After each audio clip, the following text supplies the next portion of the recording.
We'll do that in 10 years. Just put Louis in the R&D department. It'll be great. I'm out.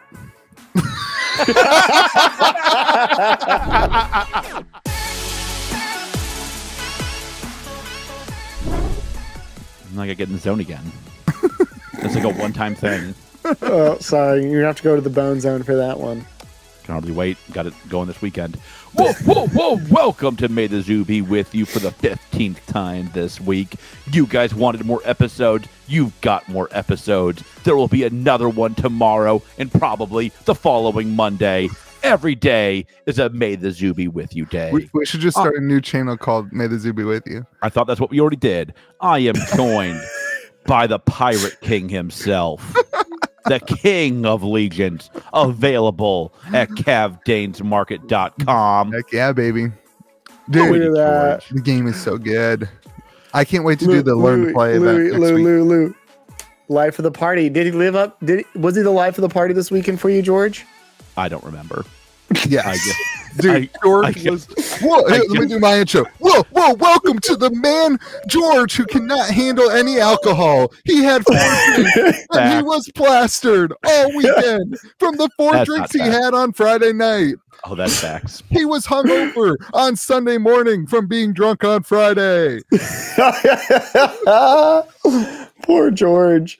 When you're a decade older, than you are right now, you remember that intro. It does.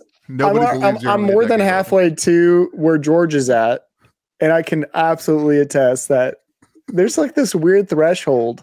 I don't know where it hit, but it hits, man. I also have pneumnia. We didn't like what I also add, I still have pneumonia. I still have long COVID, so you're like making fun of me for not being able to handle my liquor. My favorite part is that nobody cares about your pneumonia. Yeah. Like that's my favorite part. Other than Lauren. Lauren really cares. Lauren really cares. Lauren there? Yeah, Lauren's the best. Oh, that's awesome. I didn't know Lauren showed up. We got to intro Mitch too. I interrupted you in the middle of. What's your the Mitch guy who never shows up to anything, that's never invited anything, that's always left you out. were invited. You were, don't go there. God, the whiniest man on the podcast, Mitchell Murray. Mitch the itch. All right, let's go. Do you expect the goat to give you like a handwritten letter inviting you to Collecticon? But he does do that. He was very sincere and sent me an invite. I'm pretty sure we invited you on the podcast. You guys did invite me. Okay. I'm being a little sour because my life does not allow the same flexibility right now. Yeah. So neither is mine. Mention the kids, Louis. Go ahead. I can feel you already wanting to mention it. Just go for it. Let's get it out of the way now. How many kids do you have, Louis? I'm not going to mention anything. Okay, good. Yeah. Mitch, we missed you, buddy. It would have been a lot of fun. I missed you guys too. It would have been more fun if you were there, not just George. I would 100% agree. Yeah. Nobody else would. All right, welcome to the podcast, everyone. Right. You can find us. You can find us on Spotify and on iTunes Podcasts. It's not Apple Podcasts. God, I'm so bad at this. You can find us on Spotify and Apple Podcasts and at maythezoobiewithyou.com, where you can get access to everything we do. You can find our stores at Cavdains Market and the Midtown Merchant. Yeah, the Midtown Merchant and the Metazoo Merchant, and pretty soon coming up, the Legion Merchant. And you can find George's store wherever brick and mortar stores are currently at. We have stuff listed on my website for sale right now. What? Fleshandblood.com?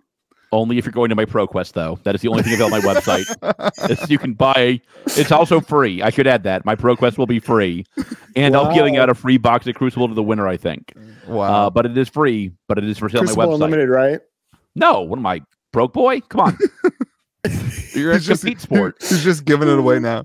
He's like, if I give it away, then it will be worth less than Monarch First Edition, and then I feel like I win. Nothing can be worth less. Maybe Tales Unlimited.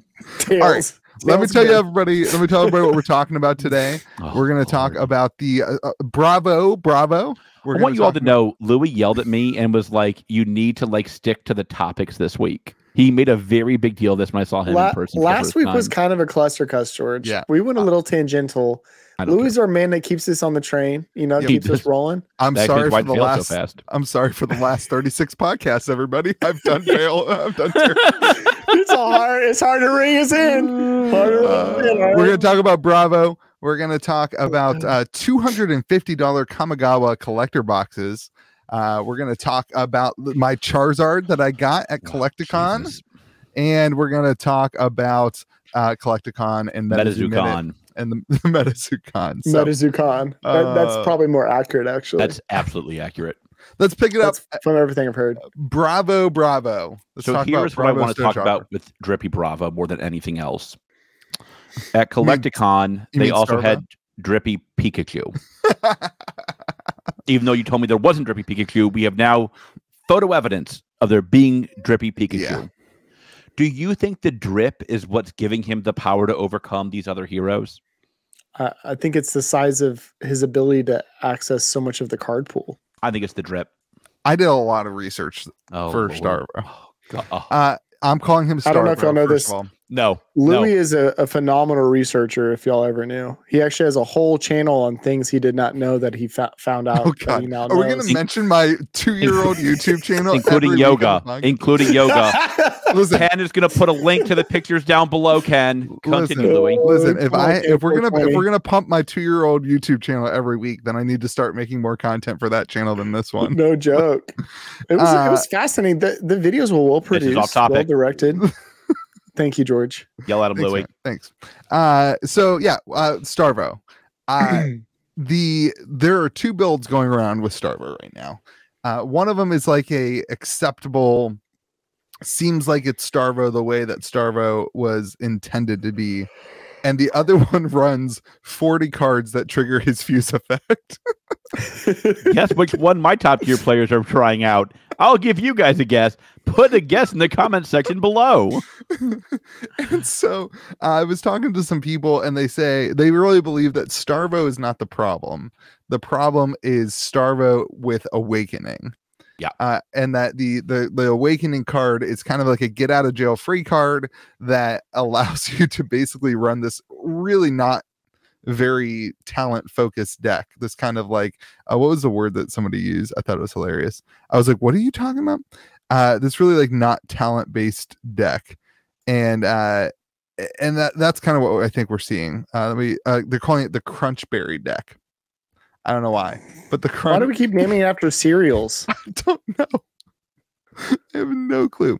But here's the summary for everyone. Okay. He was 20. This was the first week. 22% of the field, 38% of the top 8, and 47% of wins. That was the official data that was posted on fabtcg.com. Now, from the person who won my first ever skirmish. Go get it, Kingsley. Continue. That's cool.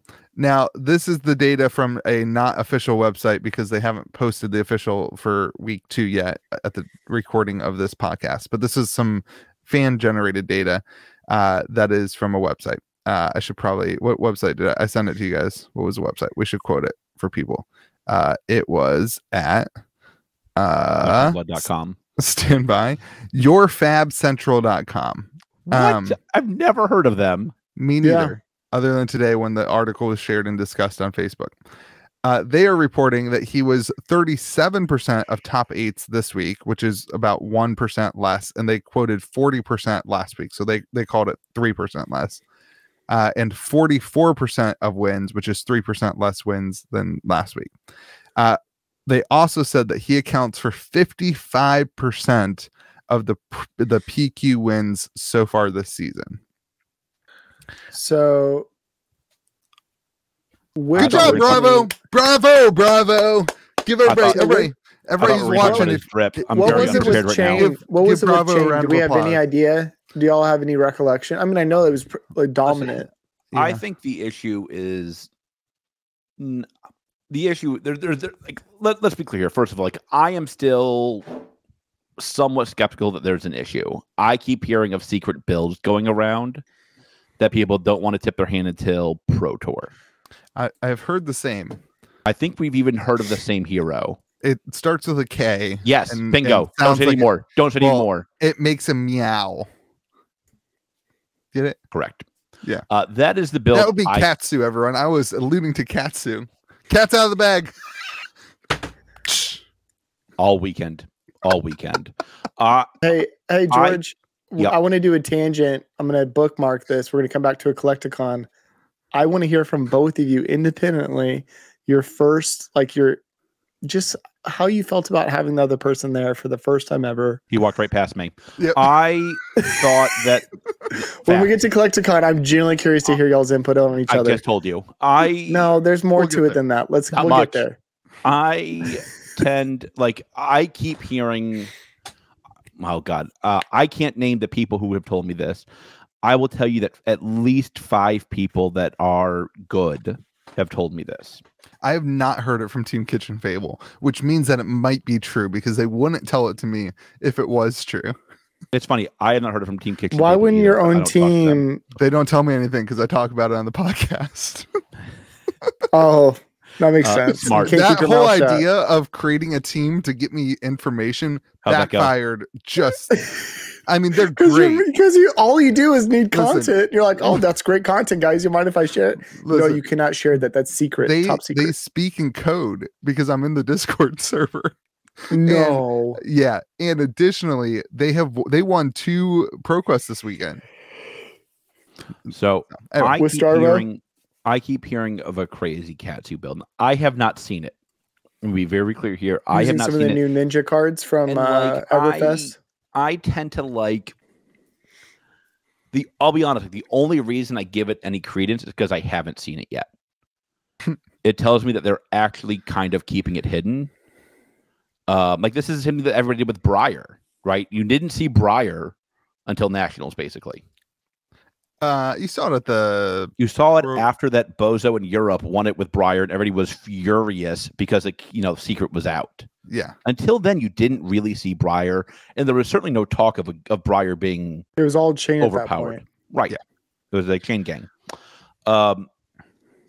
I tend to think that there's they could be wrong, right? They could be working this Katsu build and it just doesn't work, or Drippy Bravo's just better. Yeah. Like the Katsu build will make it a race, right? Like you're racing Bravo for damage.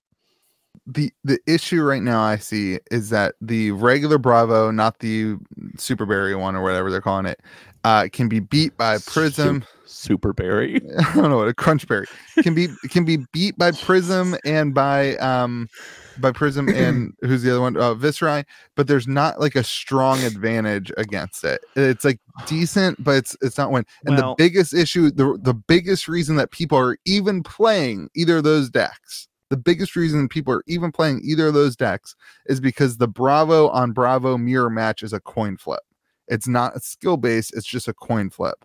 And so that's why that's the only. It's like whoever draws into Awakening first kind of thing. I will say that like a lot of my players this week have told me they're switching to Drippy Bravo. I would say like I went from him being 25% of my store's meta. I'll bet you he's 60% of my store's meta today. Yeah. So I was kind of thinking on this. The meta in the United States is entirely different than the meta in New Zealand, slightly different than the meta in Europe. I feel like whenever New Zealand had their nationals of recent, like it was fairly variable, right? And they had a completely different meta. And I know their gameplay has always been different. Why do we think that certain regions are so variable or so different than? All right. If you are watching this in New Zealand, go ahead and hit mute for about 30 seconds and then come back. Shout out to my New Zealand. I know you're not from the land down under because that's Australia. But you're near the land down under, like the land Lord of the Rings over land. there. Gosh, Lord of the Rings is terrible. What? Continue. Can we kick him off the podcast, George? America, riggedy wrecked everybody from New Zealand who came here for nationals and the calling at the nationals. Riggedy wrecked them.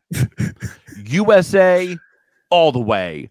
And like we have like we need a world's bad just so we can there can be some redemption. I will make very few predictions about the Pro Tour. Here's the one I will make. USA all the way is gonna take it. We need to get a betting pool going on, country to country betting pool. Nobody will take anybody but America except for like the 4 people from New Zealand who live there who will take the bet. Shout out to France. Oh god, French cards. Wow. Okay. Well, now that our New Zealand listeners French cards in New Zealand. now that our New Zealanders are back. No, they're back. Welcome back, New Zealand. As I was saying, Mick, I think it's just a varied meta because it's a more complex gameplay. No, nobody tell them. It will be super interesting. I actually did not know that. I didn't know that happened. So I appreciate keep in mind, our best players were playing at Nationals. Our people who lost at Nationals played in the calling, and they riggedy wrecked the people that were from New Zealand. I have no recollection of any of that's true, but I'm gonna let the comment section have it. Leave a comment. New Zealand, defend yourself. Leave a comment if George is lying. I think that's pretty true, though. If George is not telling the truth, just take James White's yacht just over the pond. Which come one? Talk to George yourself. Which one? Pacific Ocean. The only person in New Zealand who I think could win the Pro Tour is Yazzie. Yazzie could win. But too bad. I'm willing to cheat for you, Yazzie. If you need some help, I got your back. Let me know. Yazzie would win if he could get off Brute, but he's just no. Hey, Yazzie and I are very similar. Brute was my first love. I will always be a Brute player in art. So, Hulk smash. I think that Pro Tour is going to be super interesting. If those decks do come out, it'll be super interesting. If it becomes Bravo, God, it's going to be not fun to watch. That's all I got. It's going to be Runeblade. It's going to be Runeblade Guardian and people love mirror matchups where it's a coin flip. What are you talking about, Louis? What could be better? It's just going to not be fun to watch. You think about last time we were watching Nationals and it was chain versus chain versus chain versus chain versus chain versus chain, and we're just like, it was actually Briar, but yes. My takeaway from this, that's not Nationals. That was before that. Sorry. My takeaway from this week has been that Bravo is not necessarily busted unless you just don't pay attention to Awakening. Without that card, Bravo seems okay, which means I would maybe not invest my life savings in the Awakening card. They cannot be another card. I will. Listen, why put that in the universe? Why would you put that in the universe? We have talked about this. We are not discussing any bans anymore. No. We have said our piece. No. Why would you put that in the universe? I'm just saying. Why would you do that? I'm trying to defend the people who are like pro Bravo, because Bravo is a brilliant card. It's beautiful, and like they very definitely can't ban Bravo. Like who the hell? Like I want to play Bravo. He's beautiful. Everyone. I thought that was the whole thing. Isn't that why you play Briar?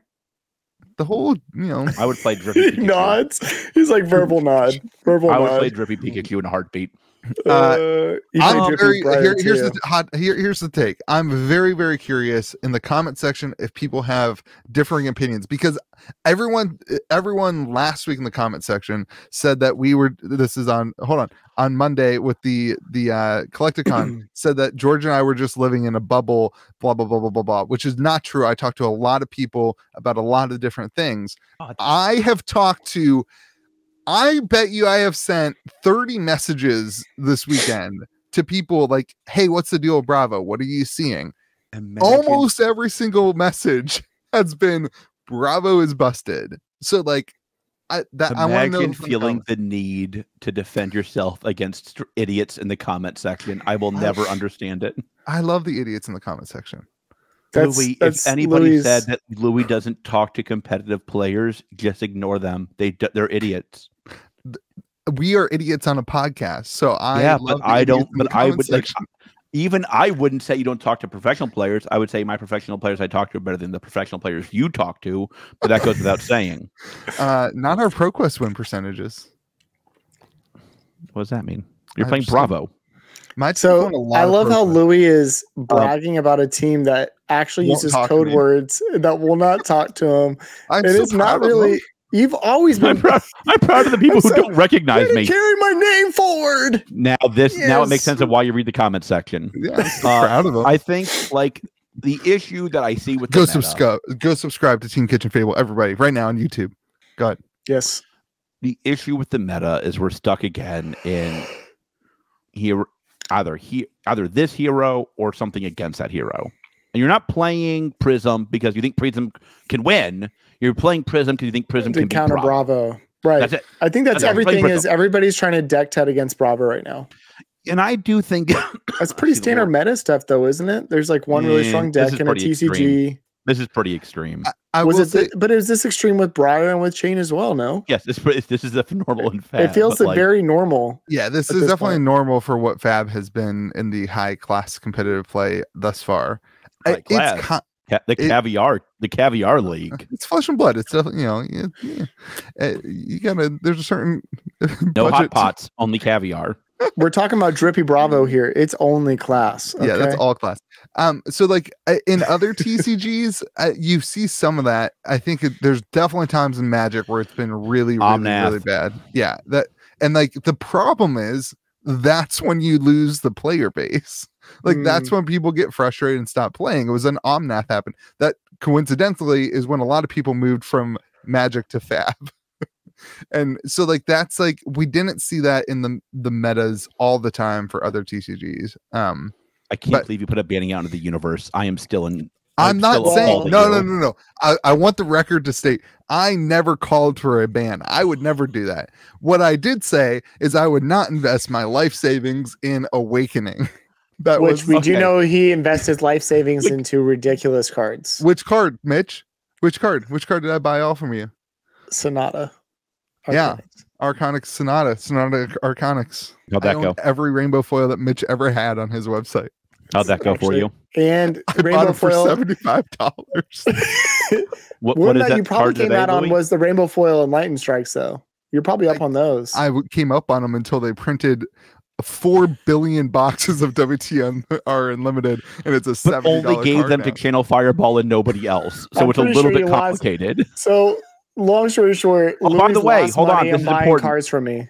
Yes. Hold on 1 second. This is important. If you're still looking for Everfest below map, even though we called it on this podcast a week ago, it is still available. Is it still on? Of course. Card Shop Live? Of course. Yeah. Well, it's Card Shop Live, not for me. So Card Shop Live, not Channel Fireball, exact same address, not Channel Fireball, just same shipping name. department, same return address, but it's not Channel Fireball, and we're not going to do anything about it. Card Shop Live. So if you're looking for Everfest below map still, Card Shop Live has your back. Hey, but it's okay. They apologize for opening it before everybody else, too. So. I think this is great. Yeah. That relationship is beautiful. Almost as beautiful as you, sexy. All right. Are we done talking about this? Yeah. I think we're done talking about this. Wow. I'm glad that will be the final statement on Fab for the day. That makes me really happy.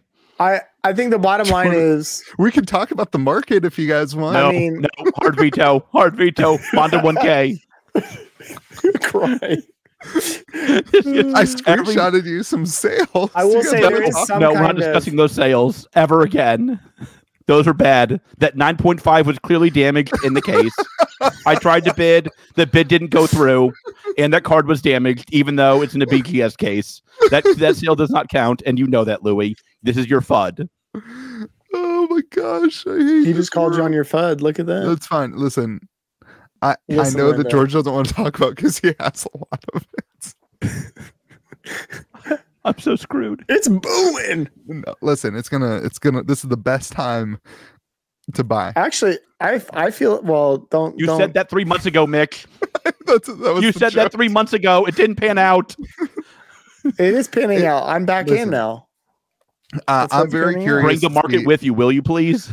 I'm trying. The last thing I'll say about the market. I think this week I'm going to do a comparison video to say, okay, what is currently valued percentage wise? What is undervalued? Because I have no clue what to tell people to buy if they're buying Flesh and Blood. I have absolutely no clue. Monarch, buy Monarch, buy it all. Buy Monarch at $1,000 from George. Here's the best question for 20 years. Question of the day, and then we'll move on. At what price does Monarch hit when Channel Fireball lists boxes again? So it's funny. I have thought of that a lot. They have Interesting. They have to be sitting on thousands of boxes. What price? They're dumping Nightfall now. I know. What price? No, they're not. They took Nightfall off. Yeah, that's true. They tried it last week. It was up for like 2 hours, and then I think it might have sold out. I guess so. I mean, listen. If it didn't you could sell convince out, me it's at 125. No, but like they're not going to list it for 125. If it ticks up all of a sudden, let's say Monarch hits $300, At what price point does Channel Fireball be like, oh, this is hey, we didn't like 5 years. This is why we can't stay on topic. You're too busy trying to depress me. We found a case. It's actually a fun subject matter. We found a case at 1200. Monarch is 1K. 1 case is 1K. All right, moving on. Let's move on. I hate that we have to joke about that. Part 2, $250 Kamigawa collector boxes. Wow, Louis is really excited about this, apparently. Okay. This is cool. I've been loving this set. I got some Pringles for you, too. Yeah? Well, yeah, it's a TCG. You know what? Okay, let's talk about this. You know what I hate? People who complain about Pringled cards. Because you're complaining. I hate you, Mitch. Continue, Louis. You're complaining about TCGs. Every card game, they're like, Magic the Gathering cards suck. They all Pringle. Metazoo cards suck. They all Pringle. Flesh and Blood cold foils suck. They all. I don't know if they. But like, I don't get it. Every card Pringles. Every foil Pringles more than anything else. Yeah. And it doesn't Pringle if you properly preserve it. I don't know how to preserve a card then. Just going to leave that out there. You also know how to sleeve them. That's the problem. That's evident in your streams. Okay. You don't know how to sleeve Moving them. on. You don't know how to card now we want to them? get back on topic. Oh, well, it's funny, huh? Mitch? Yeah. Yeah. He's just like, pan over to Mitch. Yeah, I opened quite a few boxes, collector boxes. How many did you open? So I kind of created a rule of myself. I bought 12. I opened up 8 of them. Wow. It's a lot of boxes. How did you do? I broke even. Oh, that's good. So, and lots of work. I mean, a lot of work. Yeah. You have to understand, I have the Midtown Merchant. I don't use TCG Player to sell my cards. Holy smokes. And I have no context. There's like 8 iterations of a single card. Yeah. There's, showcase extended art, and you have all the foil variants in there, and there's etch foiling. I'm just like, managing all of that was brutal, but did it over the weekend. Did you hit any of the neon cards? No. Obviously not. You know what the most, I actually texted you guys. Now George doesn't get our text messages because his phone's ancient. Oh, that was the best. I texted you. That was the best 4 days. Yeah, it was less than 36 hours. Continue. Not true, actually, but we'll continue on. I think it was 36 hours. Anyway, continuing. Okay, 3 days. I opened up the rare hollow. I forget the name of the card, the neon card. Yeah. But I got so excited, and I was like, "Oh, it's like a $2 card." So this is, I think, a turning point in Magic the Gathering. And this is, I firmly believe, Mitch, you asked the other day, is Magic scared of Flesh and Blood? And are they doing things on the printer side of things to whatever? I don't buy into that. I understand the argument. I don't buy into that. But what I do buy into, I think they could. I think they could, but I don't buy into that. But what I do buy into is that they are aware that these new TCGs with their flashy hard pulls are taking their market share, and they are coming to battle hard. I saw a tweet from a Magic collector investor guy who was like, I bought the red neon card. I got it in at $850. It was in my store for less than 5 hours. I sold it for $1,600. Like, this set is bananas. Yeah, it's a blast to open too.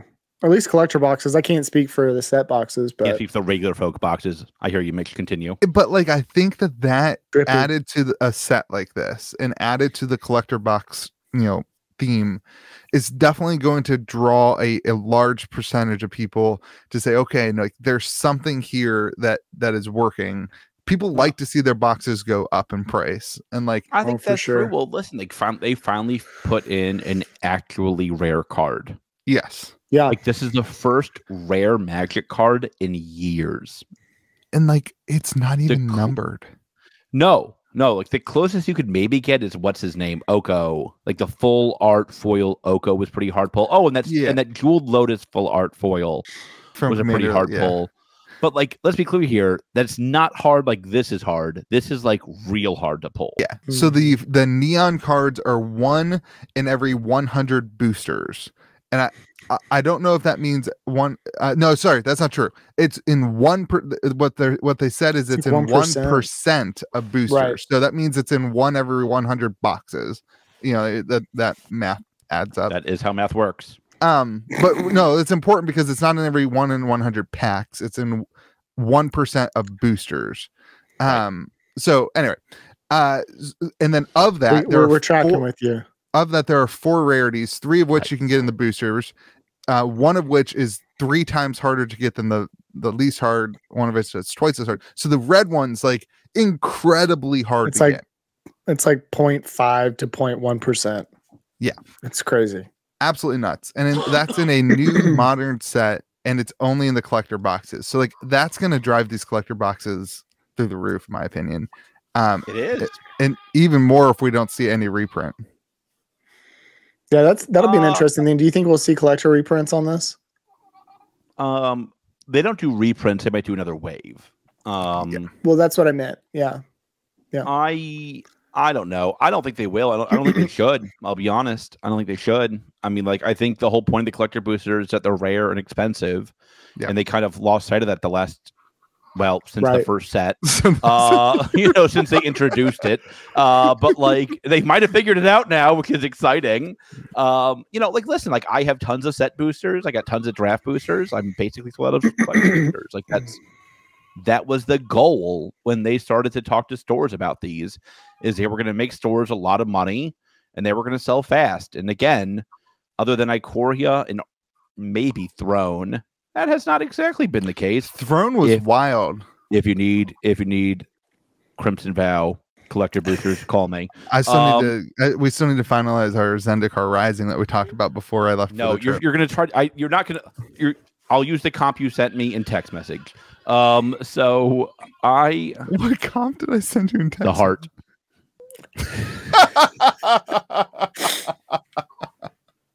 Wow. Okay. Moving on. They figured it out. Like, Magic finally figured it out. And I will say this, like, we talked last time about how this could be the year of Magic. I think they are getting it. They're off to a really good start. Yeah, they figured out collector boosters. They're going to start to give stores events before the stupid idiots online. That was another one. Yeah. Like, they are, like, So wait, let's go back to that. Pre-release events will happen in LGSs before they will happen on Magic Arena now. That was an announcement, which is awesome. Well, like, and it's funny. Like, I remember me and my rep, who I like a lot. My rep's a good friend of mine. But we got into it, I'll tell you, a year and a half ago about this. Because I told him, I said, there's 2 problems. I said, first, they've already played the damn game online. So they're coming into my store for the physical product. Right. And that's cool, but there's not the excitement. There's not the hype. And I said, the other problem is the game's been solved by the time they get to pre-release weekend. Yes. Right. There's been 20 trillion iterations of this game. Yep. Before they ever open their pre-release kit. Yep. So, like, I don't get it. I don't get, like, it never made sense to me. It doesn't make sense to me. Yep. I hope they keep going in that direction. I think it's a good direction for the LGS, which is a different rhetoric than what has been spoken about for Magic the Gathering over the last 3 years. I think Magic might have figured this out a little bit. Yeah, I agree. And it's gonna be a very interesting thing to watch these chase cards and see what the ceiling is on them. And it's gonna be super interesting to see what is next. 3K? Yeah. That's your count? I almost bought one at $1,000 and I didn't. Should have. What's it at now? Last sold I saw was 1,600, but it's been a couple of days. So I haven't really paid attention. I feel like it's been sitting around that 1,500 to 2K range. For the red one, have room to run. It'll be super interesting to see what's in the Brothers War. Is that the next set? Neon, Neon, right? That's what this one is. We just did Neon Dynasty. No, yeah, whatever it is. It's no, you're right. It's the what's it called? Chromatic. Yeah. Hold on. Yeah. It's like a mob. It's like mob bosses and that kind of stuff. Brothers War, I think, will have like etched, numbered artifacts, is my guess. And that will be crazy. That's what I was gonna say. That'll be crazy. It's new Capina. Yeah. Okay, so I think that one's gonna be how more you pronounce it? Mob bossy type, whatever. I don't know what that. The Brothers War doesn't come until Q4 this year, and then they're doing Dominaria and Dominaria. Oh my god, they're doing a jumpstart. Oh man, Mitch, people are gonna roast you for that. That's fine, dude. Dominaria is like a very loved Magic set. That's fine. Mitch is everybody welcome Mitch into the Magic the Gathering world. Yeah, welcome you gotta play Commander. Instead of roasting Commander sometime. I would love that. Come genuinely would love that. Commander. Hey, I got your box too of Legions, so we can play that out now too. There we go. We should do a learn to play thing like we did for Metazoo. Yeah, and you can smoke me again like you did in Metazoo. Yeah, that was true. All right. I didn't realize there was actually commentary like, Mitch, do this. Like, I wish I just read the commentary. I'm like your buddy. Like, I'm absolutely garbage at TCGs, but I love playing them. So yeah. Oh, Dad. Little Monarch. Dad. Just give her a case of Monarch. Just throw a case at her. It'll be fine. That was good. All right. And as we welcome Mitch into the Magic Gathering world, we can welcome Little Monarch to the podcast. There you go. I only say that not to brag that I like, but like because she's gonna cry and people are gonna hear her. Yeah, I hear you. Do people think you're bragging when you're like, I have kids? I don't know, not bragging, but like I don't know, I'm like showing them off or something. All right. Yeah. Hey, dad handles, man. Speaking of bragging, I got my Charizard, everyone. Oh, wait, that's not it. Is that it? Let's talk about Brilliant Stars. It's a fantastic set. Oh, you opened your Charizard and Brilliant Stars. I have some on the way. It should be here this week. But, all right. So we talked last week about it, right? My rep just out of the blue is like, "Hey, Mitch, I got some Pokemon for you if you want it." I was like, "I told you to order some from your rep." Awesome. He just shipped it to me. I didn't have to ask. He's like, "Mitch, you want some?" How many boxes? Oh no! Do not, Mitch. Do not. I'm talking to Louis tomorrow, and this is all I will hear about. Just okay. I only got 3 too. Okay. Yeah, I got the same amount Louis did. We got wrecked. Well, I didn't request any, so you got wrecked, and I got lucky. We got wrecked like all the people in the New Zealand. New Zealand got wrecked. Freaking wrecked. Wait, you didn't tell the New Zealanders to turn it off for 30 seconds. Oh no! What happened? Hey, well, how many was it? Like 2% of people from New Zealand watch podcasts? Well, now that's down to like at least they don't watch. They don't watch for the Pokemon part. They're too busy watching the Lord of the Rings. Sorcery coming up next. No. So I mean, like Oh no! Brilliant Stars is a banger. Yeah, it's super good, super fun to open, super good. It's like opening a collector box for Magic. It's just like foils all day, every day. Oh, kind of. That's kind of like that's all Pokemon. Like. This one, the foils actually have value, though. Yeah, that's. Pokemon and Magic seem to like be putting a lot of pressure, like a lot of like they need to a lot of pressure on all the market. They have to. Pokemon does not have market to. Share. I mean, they kind of do. They had a strong bear market at the end of last year. No, Rudy. No. Rudy, I love you. You have had a lot of really great takes. This is the worst take I think you've ever had, other than agreeing with me on Mondo 1K. That is our we that was not a great take together, for Rudy either. You and I. The bear market for Pokemon was when the market returned to normal for a terrifying 90 days. I hope all you LGSs were able to survive a gruesome 90 days of a standard Pokemon market before it went right back to the moon again. My thoughts and prayers were with you all. Bear market at the end of last year. God, I wish it was $80 for some boxes, dude. Oh my God. That's what it was for 2 years. I wasn't around, but George tells me that it was $80. I used to have to take Pokemon in order to get more Magic allocations. What is your Pokemon now? What do you mean? Well, you said you used to have to take Pokemon to get more Magic. Now, so I tell this to new stores, including people who don't listen to me, Louis. The problem that you have now is that like there's no product that doesn't sell out immediately at distribution. Yeah. Like, I guess you could like maybe argue why. You mean sell out? Other than Everfest. Sell out? Yeah, you can still get Everfest, but like they don't want you to take Everfest. Wait, like, can I still get Everfest? Is that still selling? Yeah. Oh my goodness, that's terrifying actually to me. I mean, I'm fine. It's just it's not the end of the world, especially since they don't have unlimited coming that we know of. Yeah, we'll see what happens. That we know of. Yeah. So Brilliant Stars looking really good. Brilliant Stars a banger. When's this set actually released? Did it already release? Last week. Yeah. Okay. I didn't know if it was last weekend. So did y'all see a lot of it at Collecticon?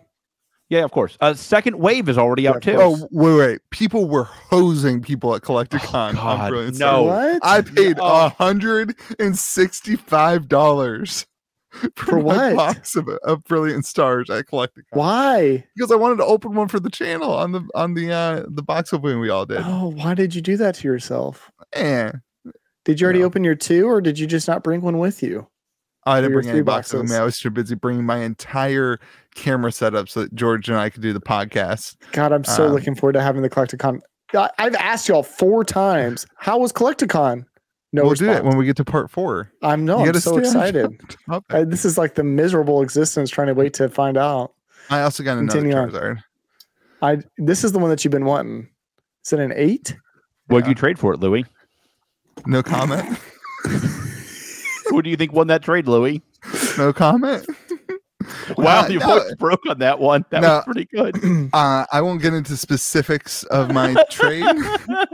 I offered 2 very high value cards for this trade, and this is actually a great. Maybe this could be a full conversation on the podcast at some point, but people who did not want the high value cards. No, particularly this person rather have had 20 to 30 medium value cards, 20 to 30 cards valued between $250 and $500 compared to wanting the high end, and we're talking about all sorts of games, but particularly looking for the high. They weren't looking for high end, they were looking for cards that they felt like would move easier on the low end market.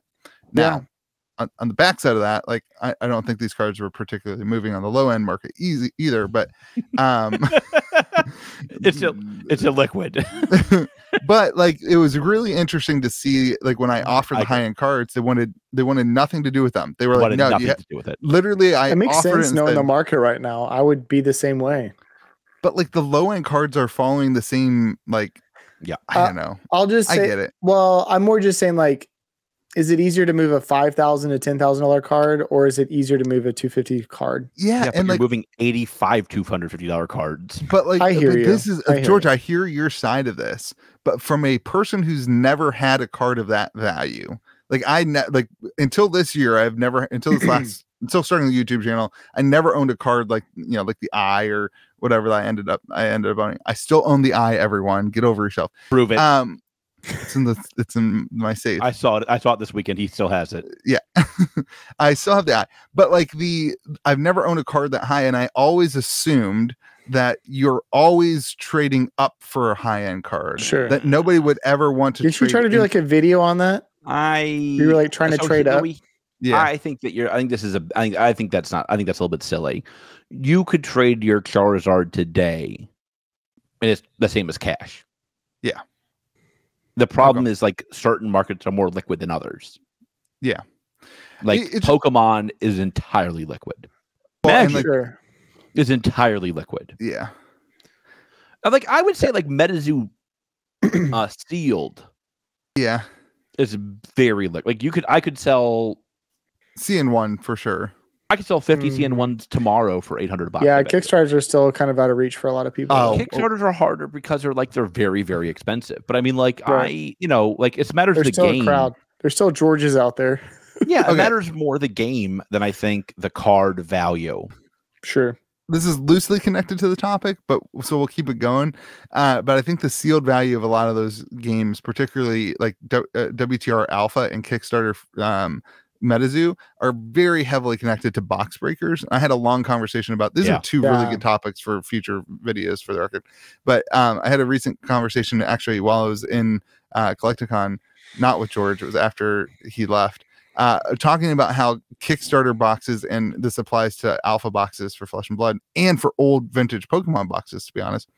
It's very tied to the price that somebody's willing to pay for a box break. Right, on Whatnot streams and whatnot. So as soon as your value of your cards goes down, because boxes are getting open, people are willing to pay less for the box, and then the box price comes down. Let's say, let's use alpha boxes. Let's say they hit 2K. What? All of a sudden, people are. I'm going to say George saying, "Why would you even bring that in the universe? Why would you do that? Like, what is going on? Louis wants cards banned. He now wants alpha box to be 2K. The king of FUD. You're no longer the king of Legions. I'm saying you're the king of FUD. If they go down, what are that? 3,200? What are they at right now? 5,500. Okay, let's start over. An alpha 4K. Box is $17,000. Let's say it goes down to a more realistic price, like $10,000. The price of opening packs gets cheaper. It's easier for somebody to justify buying one because they could get a higher value card, and then that drives the price up. Right. It's ebbs and flows. This trade was it baffled me that that's what they wanted, but it's the way that worked out, and I'm glad to. I came into the cards as a result of selling quite a bit of sealed product that wasn't moving in the store. Somebody traded me a lot of cards for, a lot of singles for, and this is the most cryptic. This is the most like they're going to think you traded them heroin if you keep saying things like this. Well, I think he's trying to be discreet very intentionally. I traded it for another different product. I then traded that third product for my Charizard. Wink. What I'm hearing actually though, Louis say is you grew up thinking I'm not going to just outright buy a really expensive card. I'm going to trade into it, and you traded into it is what I'm hearing you say. Yeah, it was good. All it took was heroin. I agree with you, George. It's fentanyl. The answers to everything. I have a picture of my. Like, your card today is entirely liquid. It doesn't matter if it's liquid. It's never going to be sold. No, boo boo. I'm saying that like it matters more like what the game is, and each one has their own different preferences. Right? Like, is this card liquid yet? Oh yeah. It's super liquid. Go to cavdainsmarket.com and you can buy it. For those listening, I was showing the Louis promo from Legions. All right. Just having Louis' face on there it gets me every time, man. And the holo is actually kind of cool. The holo is super cool. That stripe. The first edition, when you open up, you can't. This doesn't do justice. One, I don't know. Yeah, I did give George one. You don't know. Did you play Legions yet? Did you open any packs? Yep. Yeah, I gave George a bundle. Did you bandwagon? Wait, did George have to pay for the bundle? Yes, twice the price.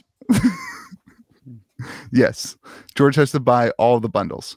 I don't even get the patron discount, which I think is nonsense. Yes, that's 100% true. I will not. He did also. All right, we'll get because he won't pay for Patreon. All right, go to Collecticon. Welcome to Collecticon, where George asked me for my autograph. Did you sign it? He did. Yeah, it was at the beginning of the vlog.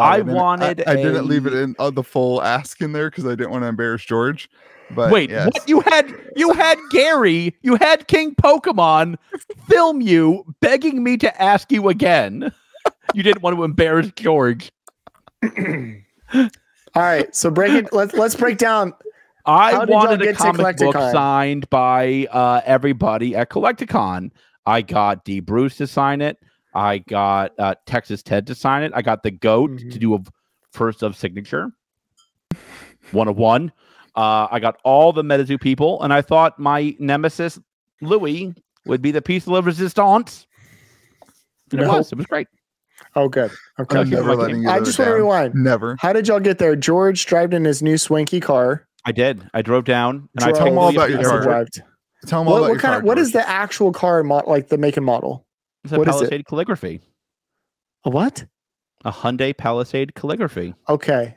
None of that matters. What matters is that it has cameras, and George is. I know what he's talking about. It's like the top-down cameras are really cool. Yeah, that would be cool. But like, what he's more obsessed with is the front-facing camera. But here's the issue: like, you know how like you use your front-facing camera really never, and like it because you have a window there that you can see out the front of your car. But you can't see the front of your bumper. But yeah, occasionally you may use it to get closer to the bumper in front of you. George turns his camera on before he starts turning into the spot. That's true. Of the car, and then goes like 1 mile an hour, like as slow as you can possibly go. Watch, but not looking out the front of his window, looking at the camera. And then it starts beeping when it's green, and George stops. That's it. And then somehow goes slower. Beeping doesn't mean go faster, idiot. It means you better stop. This is the nicest car you've ever had, isn't it? Oh, by far. Nice. So it's very funny. The guy who sold me my arcade games, who I know is one of my very best friends. I've known him for a decade now, more than that. I told him I got a new car because I was going to come up and see him next weekend. And he was like, "Oh, what did you get?" I told him I got the Hyundai, Palisade calligraphy model, and he was like, "I remember you drove the Toyota Corolla with the missing hubcap the first 7 years I knew you." And that is true. That is true. And then this is my first massive car, George. Why do you need all that car? And then what did you say, George? He said, "You've really changed," which is my new favorite. Which is my new favorite statement to use to George, because you can tell when he told me that story, it really got to him that his friend told him that he had changed. So my new favorite thing to George, like, you know, man, you've really changed driving your Hyundai. You started with the drippy watches, then you got the drippy watches Bravo, thing. Drippy Bravo, and then now we got the drippy car. I mean, it's just what's next? In my drippy car. That's all I'll tell you. I really thought about it. It actually just hangs over his mirror. You know, he's got like, instead of like the little. All right. So you flew, Louis, or did you drive? Oh, I flew. Yeah. Okay. So George picked you up from the airport. No? Or did you Uber? Yeah. Go ahead, Louis. What? I just want to know what was George it like picked me up from the airport. George is exactly what George seems like on the podcast and on the phone. The difference is that you can't turn him off. You said the same joke now 4 times. Well, it's my first time hearing it. The first 3 were on this podcast. I will say, so George likes to talk a lot. Yes. Yeah. George, are you an extrovert? No. Yes. He's an extrovert. No. Just because do you get like, were you like refueled after this trip, or were you just utterly exhausted? He wanted to die. So he's an introvert. Let's see, today's Tuesday. George is still hungover from Friday. Do we need to just get you like a nurse team over there and get you some electrolytes going? Just pump you in. Just get you an IV hooked up. We went to Ice Bar, which was great because we saw Gary. I heard it looked really cool. Shout out to Argos and Pokazoo. No, only Argos. It was both at their party, and I'm pretty sure only got to Argos. I don't know Pokazoo. I'm pretty sure Pokazoo set most of it up because big deal. He lives in Orlando. Okay, never mind. Got to Pokazoo too, and I get a drink. It was delicious. I don't know what it was. I saw y'all did like the ski luge. I got a caramel drink first, and that caramel drink was delicious. That's always the start for him, right? Ski shot. Your ski shot. That was cool. Lauren, I saw that. Who I must like. Lauren is fracking hilarious. Yes. I picked her up from the airport too because I'm a good person, Louis. And Lauren was like so. I don't want to see her first text me.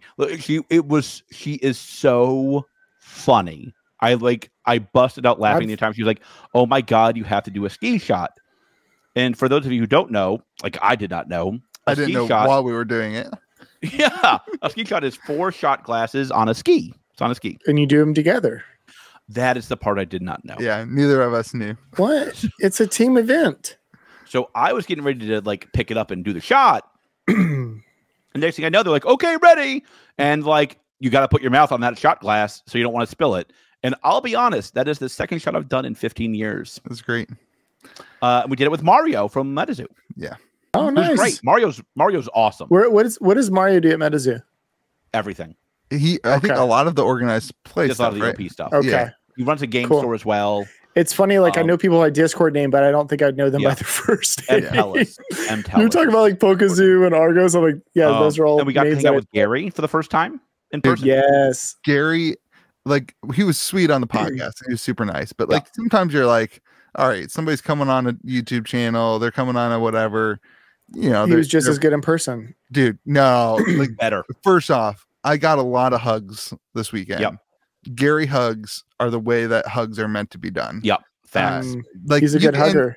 Not only that, but like you could just tell through talking to everyone. And, like, I did a lot of just like walking around and watching and like meeting people. And, like Gary talked to more people than I think any other human the whole time. And like you would, and I didn't know this until Sunday. You would never know that Gary is in charge of that he's in charge of Collecticon. That it's like his. Oh, I didn't know that was his thing. Right? Is that's Gary? Like Gary is a part of Collecticon. I think is how he phrased it. Okay. Yeah, but he never you never knew that. He's just walking around. He just loves the community, and like I've heard things about him from people who obviously have never met him and obviously have never interacted. Mostly on the comments and stuff. Like the guy just cares about the TCG community. You can just he only pulls good cards from first edition booster boxes. We learned from the box openings. Crap. He opened the card if you ever get a box of first edition, do not open any of them. Send them to Gary and ask him to open your first edition box. 15 Charizards are headed your way. Yeah, first edition Venusaur and first edition Charizard in his 6 packs that he opened. Yeah. He said 6 or 4. That was 4. I can't remember, but yeah. How did the box breaks go? Were there any crazy cards? We may or may not have been there for the beta box. We were there for the beta box. It was not. I wasn't there for the beta box. Well, you're a good person. Yeah, there have been better beta boxes opened in this lifetime. It went the wrong way on the sheet. Bummer. Yeah, the print wrong way. Bummer. Yeah. The Pokemon box is swag. Isn't that kind of lackluster? Like all the joy is sucked out of it because you know the direction it's going as you see cards opening. Yeah. You're like, oh, it's going south. And like if you're that guy that's on like pack 20, you're like, I'm screwed. Yeah. Like, yeah. Pokemon box is Fuego. I don't know anything about the other box. The Metazoo box. It wasn't that good. Beta box. Yeah. It wasn't a bad Kickstarter box for Metazoo.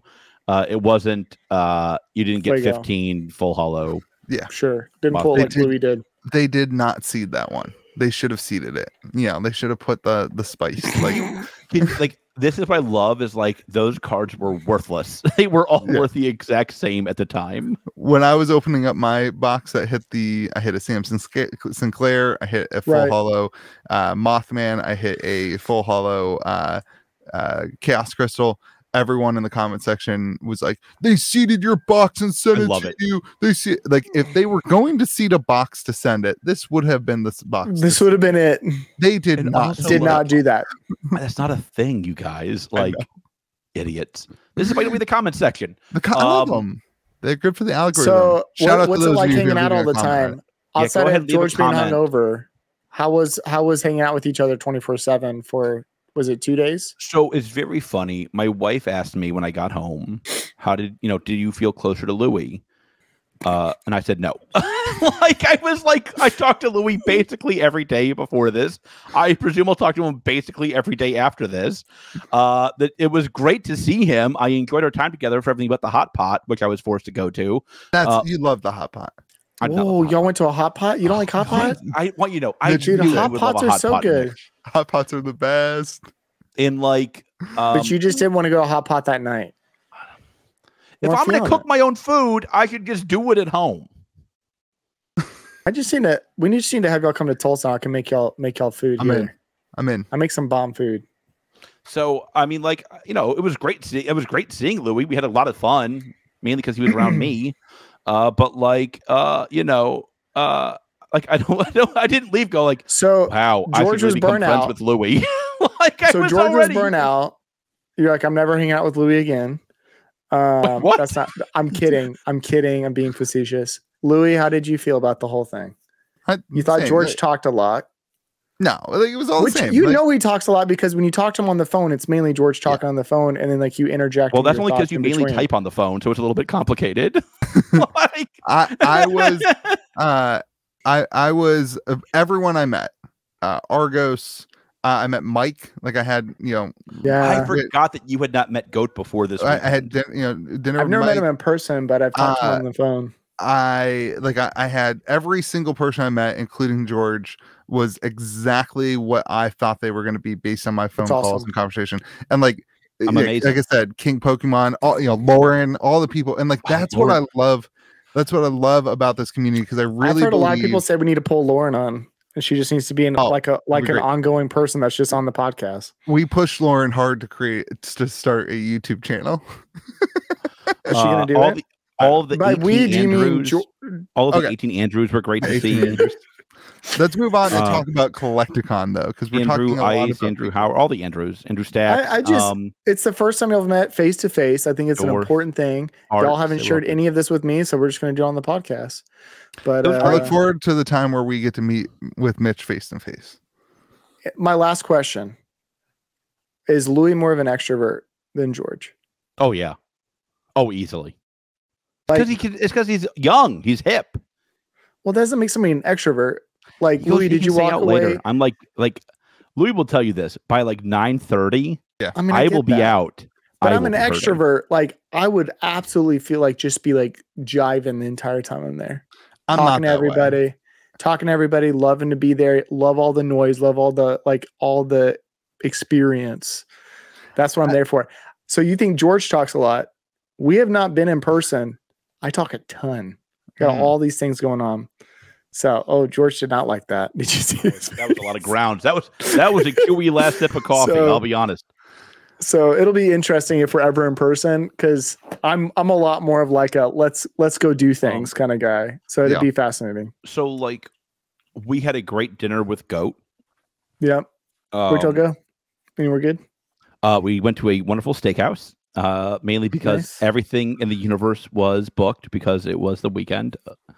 And there's like a million things in town for Orlando. But it was a good steakhouse, actually shockingly good. And like, listen, like, you know, I never share what people share with me in private conversations. You don't kiss and tell. It's fine.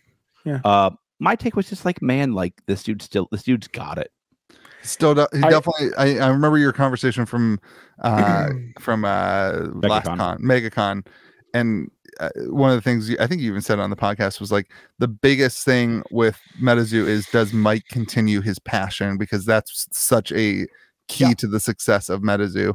And like I walked away from that conversation being like, holy crap, this guy's not going to stop at anything. No. Like there's no stone that he won't unturn to become successful with Metazoo. He's here for the world. Yeah, like he's here to take it. I would bet you, if you gave the Goat truth serum, he would hate that we say that he wants to be part of the big four. I think he wants to be the top dog. Yeah, I think he wants to be the top one. I would bet if you gave him truth serum, he will never stop until he's there. No. And like, here's the trick: it's like you can tell me a story that's not that far fetched, frankly, where that happens. Like it looks like that movie, like the TV show and the game are bangers. It releases, you know, right after the next $20 million Kickstarter. Like, you can tell me that story where like Metazoo becomes part of the zeitgeist of Americana. So I think you can tell me that story. I think that story has to be long. Like this is it doesn't need to be 20 years. It doesn't need to be Pokemon long. It doesn't need Pokemon long, but that's not going to happen in the next 2 years. Like you don't get to be that big. Like you need the long history. You can tilt your head and nod as much as you want. But you can be in the top 3 in the next 2 years. You can outclass Yu-Gi-Oh! If you come up, if the movie's really good or the TV show's really good. Honest, like I have no understanding of how strong Yu-Gi-Oh! Is. I just don't get it. Like I'm totally. It's the only. Apparently, Master Duel, the new game, is bonkers good.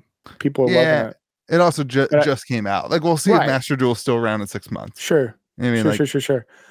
I think this has been my philosophy. My philosophy has pivoted with games in the last 3 or 4 years. And I actually remember, you guys are gonna love that I'm gonna say this, but Team Covenant used to talk about this a lot. There are 2 like success paths for games, and there's one that's a lot more challenging, one that's a lot smoother. The way Genesis is going is like this steady like step up progression of growth, right? Like they're incrementally growing. They didn't do their Kickstarter until how many years in, and I've already had an established player base, and they're doing this incremental growth. Metazoo just went straight to the, stratosphere, that's exceptionally hard to scale that quickly. And this is actually something I heard him say that I thought was really fascinating. Y'all made that joke about going to the moon, and playing the UFO set. And he's like, well, let's get boxes to you first on time. Yeah. He is moving and transitioning to the growth phase of the game where he is working on that consistency and essentially growing up that base so that way he can scale it out. And that's been my concern with actually all the vertical growth, all going wide is, will you have that as you go laterally, will you have that sustainability to be able to support all those? And what I'm hearing him say is he's actually investing a ton of his efforts into building a foundation so that way they can scaffolding and build off of that. Because you can't just continue just to moon all the time. I mean, that's great, but it's not as sustainable as just like strong, steady growth. George is baffled. He's baffled. He's like, wait, you can't just George. 10x. I agree. I think you have to build scaffolding. I'm not saying you can't do. I'm just saying like you're just going to build like a flimsy tower. Like, and it's also going to burn Mike to this. I mean, the dude's going to get burned just going that hard for X amount of years trying to build it up that fast. So. Here's where I agree, and this is something that I heard from a lot of the people who had been to MegaCon, 6 months ago, was holy crap. 6 months ago at MegaCon, Metazoo was at MegaCon. Here at Collecticon, Metazoo was Collecticon. Like there was like there were tens of thousands of people there, right? Yeah. I have no clue. Yeah, I have no clue. There was a lot of people there, and there was a lot of people there for Metazoo.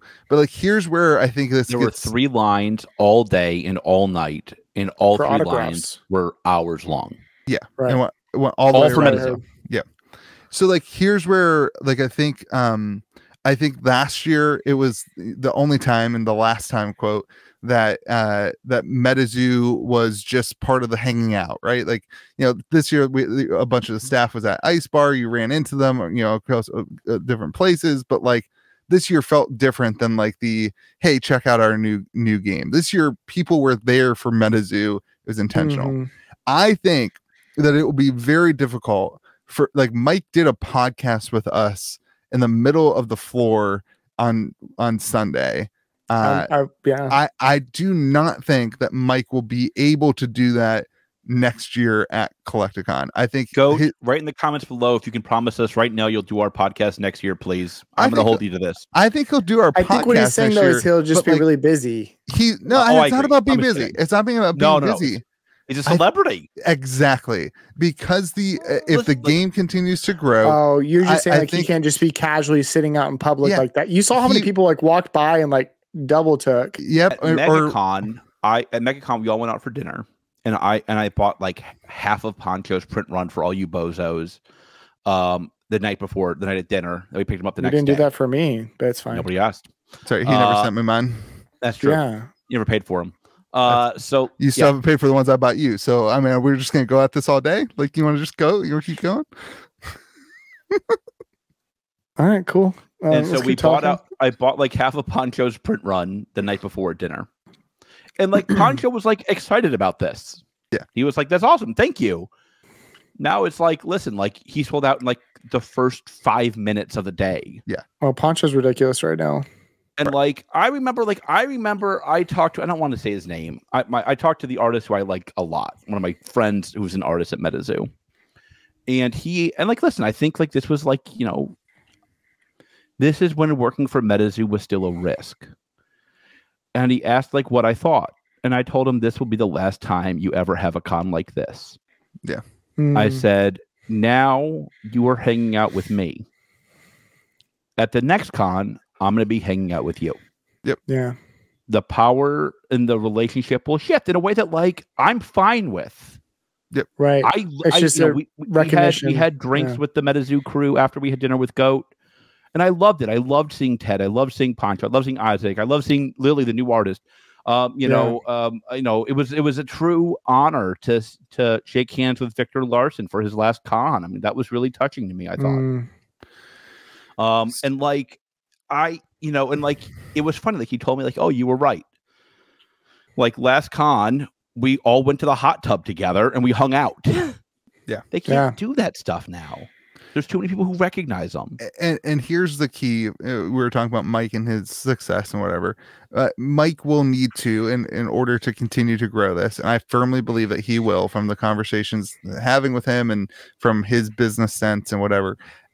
He will need to quote unquote replace himself a little bit in a couple of different areas, and I think like that will happen as the game scales. Like that's what scaling and scaffolding looks like for Metazoo in this realm. But like do not, like, if Metazoo grows 20 or 30% this year, they will not be able to do the same thing they did this year at Collecticon. They will have to change their direction. Meaning like they'll have to just do a Metazoo con. I don't know about that, but this was Metazoo con was the problem. Yeah. That's on they will have is that to a problem though? Not a problem. I mean, like, listen, that's why. I mean, I guess it's a problem for particular vendors. I mean, like, listen, if Metazoo was not Collecticon, George would not have been at Collecticon. Sure. I have no interest in going to these other dealers and seeing them rip Louis off. I can, like, he can. I mean, you kind of want to see that, right? Like, you know, that doesn't, like, I'm not gonna drive to Florida for a Pokemon, you know, I mean, you have your new Chariot. You have your new Chariot. Why not just drive in that? You can just go anywhere in that. Like, I'm only there for Metazoo. Sure. Like, and you could even see this, like, my favorite part, and I know this was Goat's favorite part. All these other game designers who designed these other games who were also showing their games at Collecticon waited in line for Metazoo autographs, and that was amazing. And like had Metazoo cards at their booth. They had binders of Metazoo cards next to their cards in their booth, next to their new TCG that's on Kickstarter. Can you imagine if Poncho was like, "Hey George, good to see you again. Do you want to see my Pokemon binder?" Like, I'd be like, "What?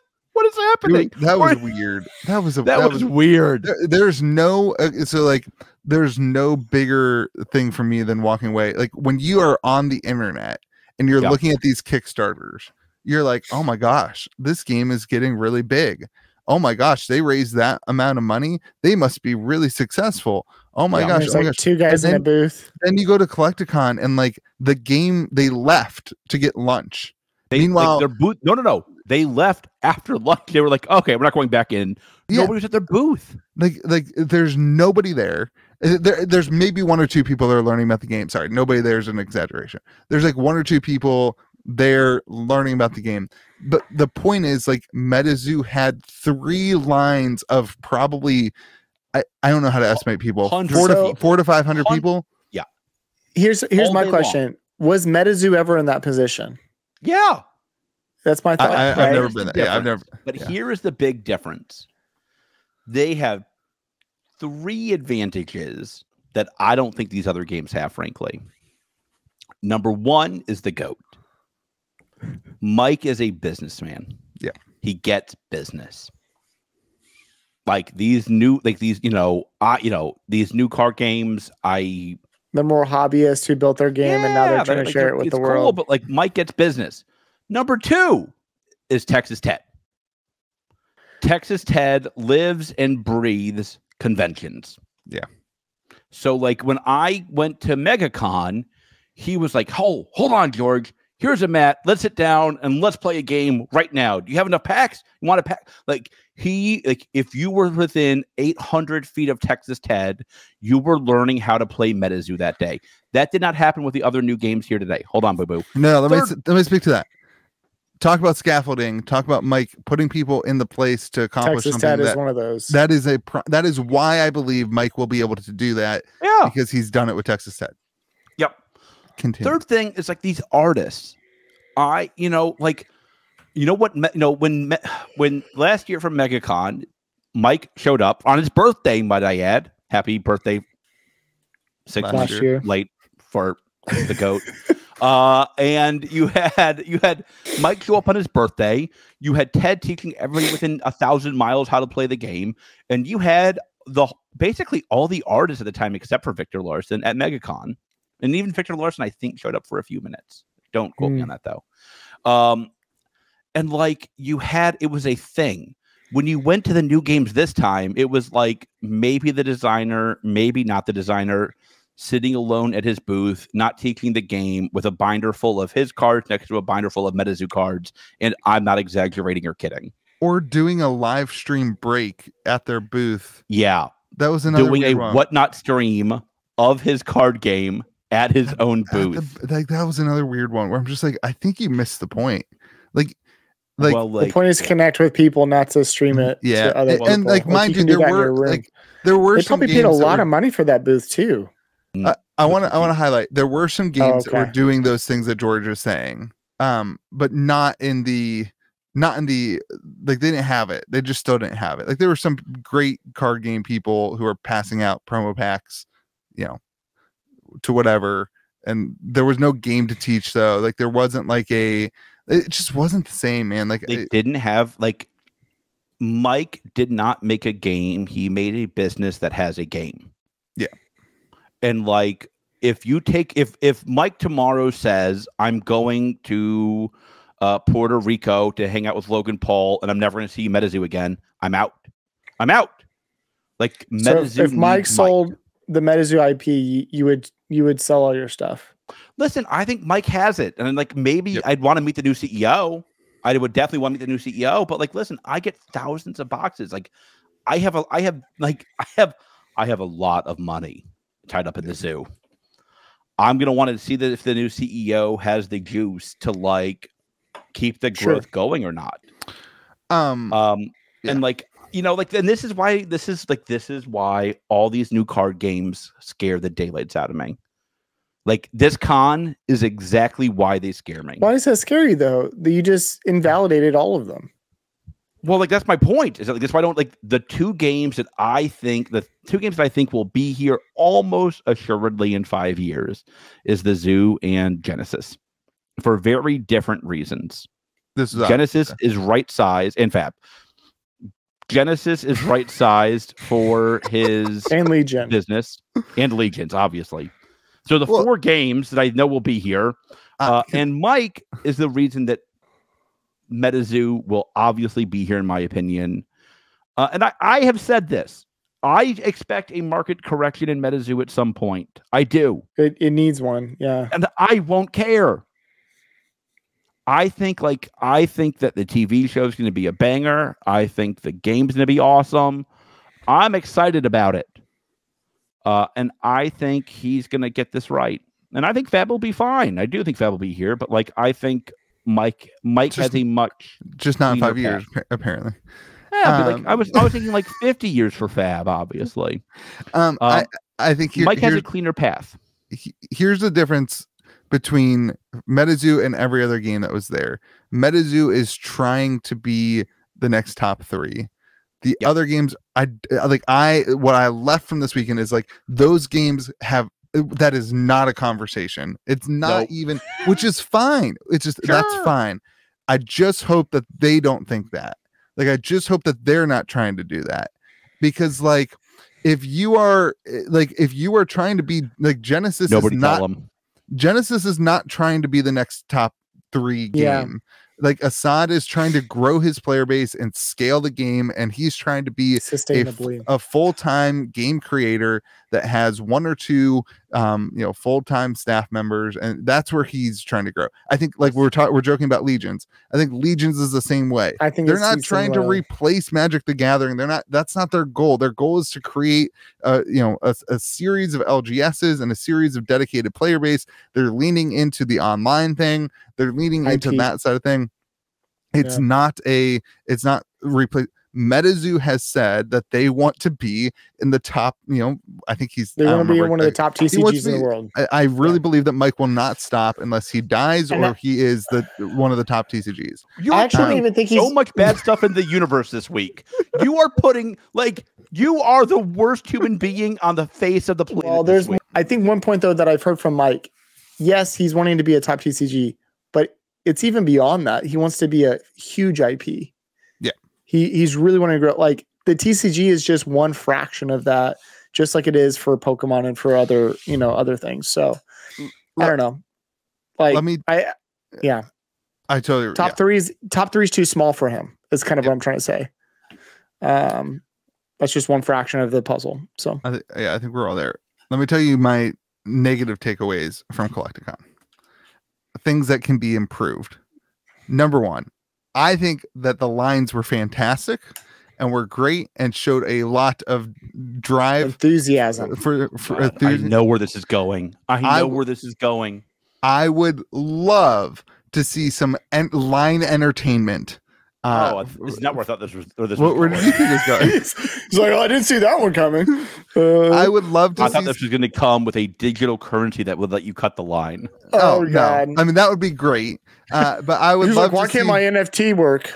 I would love to see. I made that joke many times. Anyway, many times. I would love to see some line entertainment. Other words, Gary went up there and did the autograph and the dances. So Louis like, can you pass out snacks? No, can you, hors d'oeuvres? No, wait. Louis, hold on. Louis is right. The autograph line was like 2 hours to 3 hours long. Like, I think it could be fun to, take some of your extra, do some raffles, take some extra Crypto Nation second edition, have a couple people walking around and, just randomly being like, hey, if you pull a Mothman, you get a blah, like some fun things. I think that's just like fun ways to engage people in the line.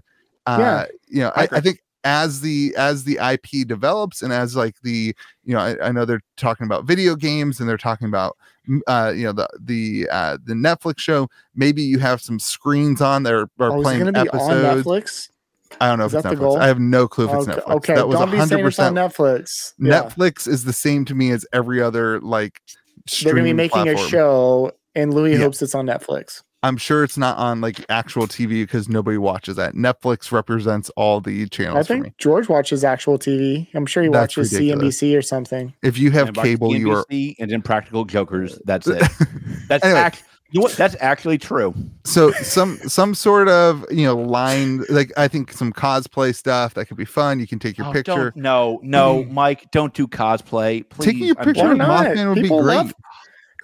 Cons always have cosplay. That's just like they're hand in hand. I don't like cosplay either, but I know people do like cosplay. I was gonna say it doesn't have to be your thing, George. People like cosplay. So like I think some line support would go a long way as they get into the future. Here's the other thing, and this is not exclusive to Metazoo, but the vendors there seem to mostly carry Pokemon, and like I would guess like 30% of the vendors had Metazoo and had like sealed. What do you think? I think it's a little bit higher than that. Like there was Metazoo boxes. More than half? I'd say it's about half. There was some Metazoo box. There was a lot of Metazoo boxes at tables. There was probably 5 or 6 tables that were selling singles. There was quite a few people taking them in, but the percentage of vendors for Metazoo to people that were there for Metazoo was off. There was far more people there for Metazoo. I would say there was probably more people that were there for Metazoo than there were for Pokemon. Oh, by far. And there were more booths for Pokemon than there were for anything. To put it in perspective, though, another scary thing for Louis, there were, I think we counted a total of 5 Flesh and Blood boxes in the entire con.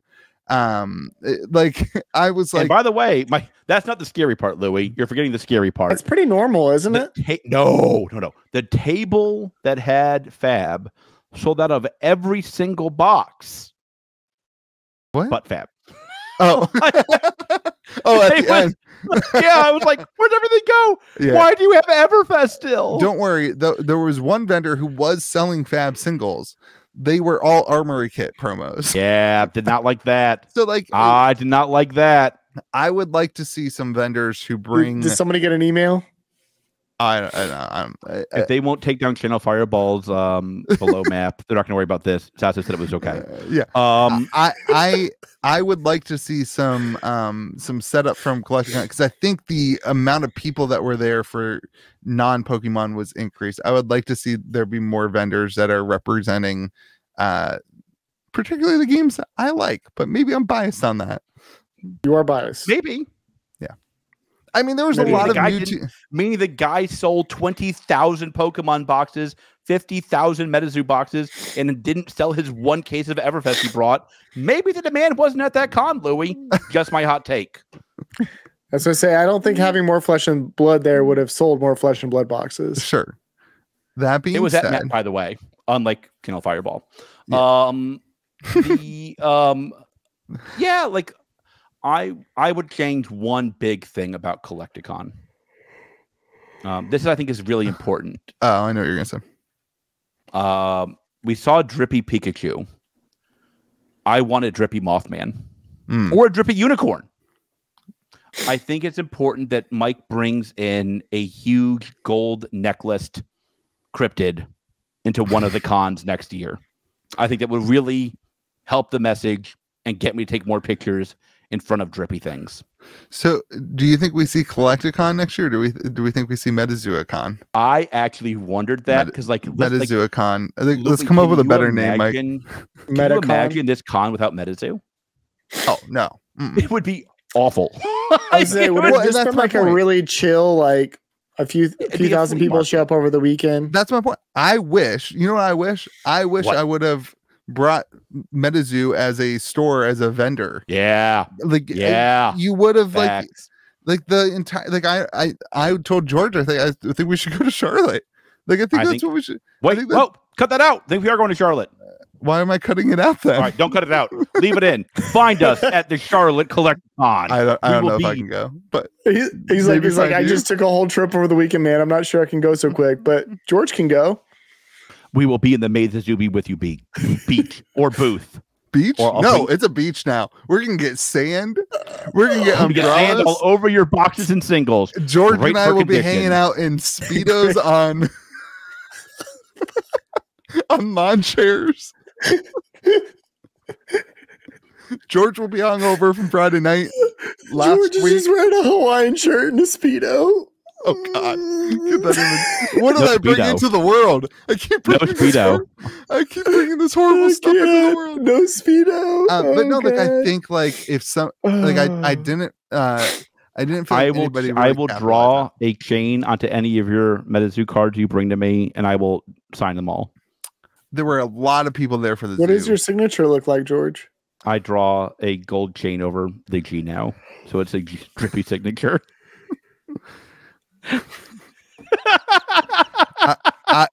I wouldn't know because I didn't ask George for his autograph. I knew it was coming. Who asked for mine? God.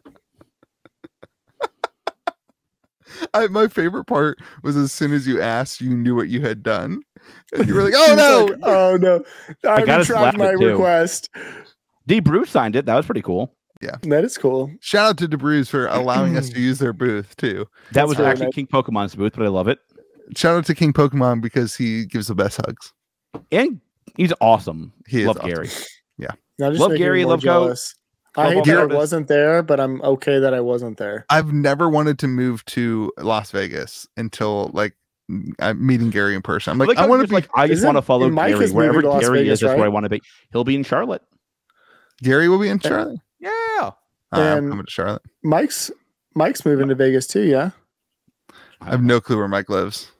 I know that Gary lives there. I'm going to disclose that, but I do.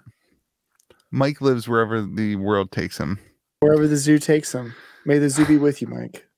All right. Anything else? Nothing. This is good. I want a drippy Mothman now. Well, Mike, will you please put a drippy Mothman in whatever set has the next Mothman? I want that Mothman is reserved. He can still do Mothman. He just can't do that specific Mothman. Okay. Yeah, drippy broth. There's no such thing as a reserve of drippy Mothman. Broth I keep hearing drippy broth. It's like in the hot broth soup man. Thing. I want a UFO. You know what's really cool? This is all right. Here we go. The UFO promos at Collecticon show the long-term vision. Like, here's your new set coming out. Dude. And like you also have advertisement that UFO is coming out.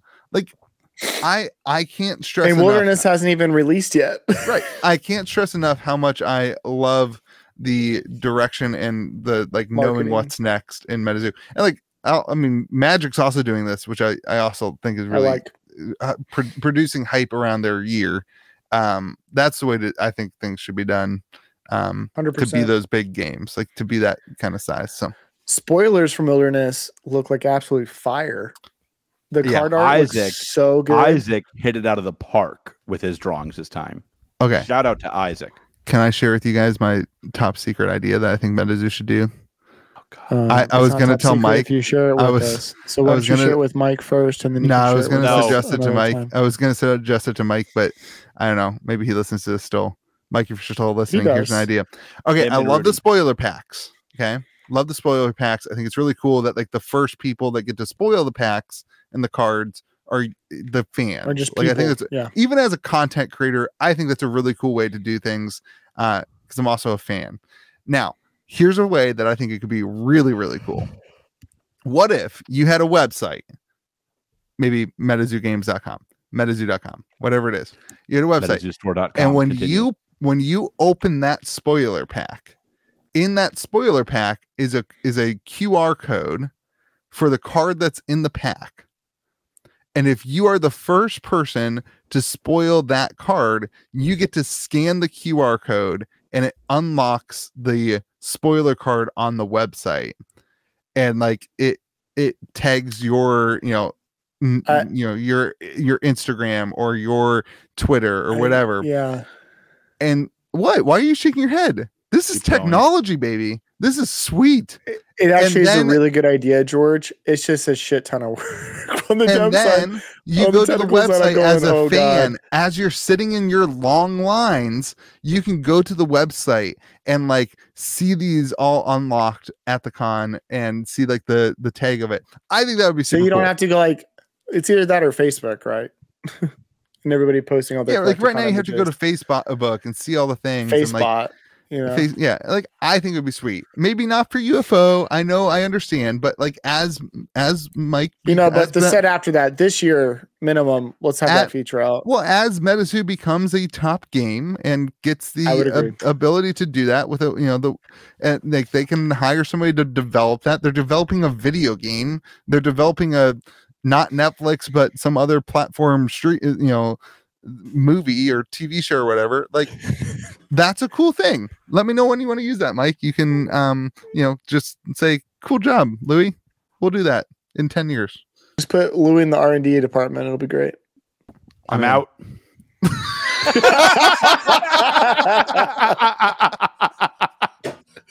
That's the start right there. That's so good. All right, everyone. It's great because we did not plan that. That's great. Let's end on that note, everyone. You can catch us on YouTube at KitchenTableTCG.com, youtube.com/KitchenTable. George carries his podcast every week and then gets so salty when you try and grow it and say all the different ways you can listen. You can listen to us on Spotify and Apple Podcasts. You can find all that stuff at maythezoobiewithyou.com, as well as merch. Somebody came up with a great idea, and maybe we'll do this sometime, of having Louis merch and Mitch merch and George merch and doing a competition of who can sell the most merch. I, as a person who receives all the income for that merch, love the idea. Wait, I think we should receive the income for our own. No. You got to design it then. You got to create your own website. I'll design my own merch. Mine will look way cooler than yours. It'll be fun. Perfect. Design mine, and I don't want the revenue. It's not I'll take George's revenue. Whoever designs it gets the revenue. I'm designing George's merch. He knows who's going to sell the most. We all know who's going to sell the most. George's merch only comes in large sizes. The funny thing is, the worst. I said large sizes, plural. Good. So L's and up. Even if we made George's merch like the worst merch, that would, as a result, sell more of it because sell it's more on character. Yeah, the worse it is. He's like the perfect meme. God, George's would just be a Hawaiian shirt. George is the perfect meme. Okay, you can find us on all those places. Thank you for listening this far in. If you're still listening this far in, leave a comment in the comment section on why you are still listening to our podcast. Go buy Legions. Then go buy Legions at seriously.com. Listen, Mitch, I think we really should play. I'm down. Even if it's not on stream, let's just hang out. No. You lost him when you said not on stream. Did you see his face? He was like, "What's the point then?" Yes, he was like, "What is my existence if I can't stream it?" Hanging out with people not on camera? What do you guys do in real life? This is what I do. This is my fun and my life and my job and my work, as well as my fun. So that's right. George, anything else to say? No. May the zoo be with you is what you say, George. Oh, I thought you had to do your be kind thing. Everyone, remember to be kind to the people around you, and may the zoo be with you. And also with you. Also with you. What did you...